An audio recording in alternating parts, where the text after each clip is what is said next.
जय ज्योती जय सावित्री. सावित्री शक्तीपीठ पुणे महाराष्ट्र. मी शिलाचार्य. आपले मार्गदर्शक अण्णासाहेब कुलधरण सर यांच्या मार्गदर्शनाखाली आपण सावित्रीच्या लेखी वेगवेगळे उपक्रम राबवत असतो.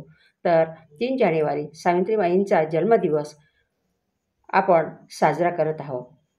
ज्या ज्ञानमंदिरातून स्त्री जातीच्या भविष्याची बाराखडी सुरू झाली त्या जागेत सावित्रीबाईंचे भव्य स्मारक येत्या काही दिवसातच पूर्ण होणार आहे. ती जागा म्हणजे पुण्यातील भिडेवाडा. सावित्रीच्या लेकींचे आपल्या सर्व सावित्रीच्या लेकींचे स्फूर्तिस्थान म्हणजे भिडेवाडा होय. ज्ञानज्योती सावित्रीबाईंच्या 193व्या जयंतीनिमित्त मी आपणासमोर एक माझी स्वरचित कविता सादर करीत आहे आणि त्या कवितेचे नाव आहे तू जन्मली म्हणून. सावित्री जन्माला आली म्हणून, सावित्री जन्माला आली म्हणून आमचा मान लय भारी. तू जन्माला आली म्हणून आम्ही घेतली आकाशात उंच भरारी. सावित्री तुझ्यामुळे आमची समाजात राहिली मान ताठ.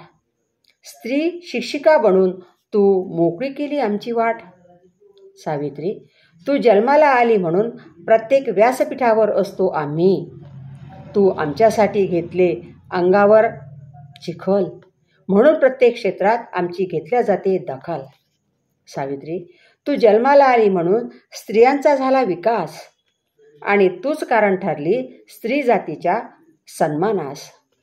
सावित्री तू जन्माला आली म्हणून, सावित्री तू जन्माला आली म्हणून आम्हाला मिळाली क्षितिजापर्यंत वाट.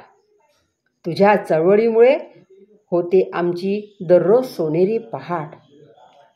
सावित्री तू जन्माला आली म्हणून, सावित्री तू जन्माला आली म्हणून पडलो आम्ही घराबाहेर. माहेरची आठवण होताच भिडेवाडा हेच आमचं माहेर. भिडेवाडा हेच आमचं माहेर. सावित्रीबाईंच्या जन्मदिनानिमित्त मी सावित्रीबाईंना परत एकदा कोटी कोटी नमन करते. जय ज्योती जय सावित्री.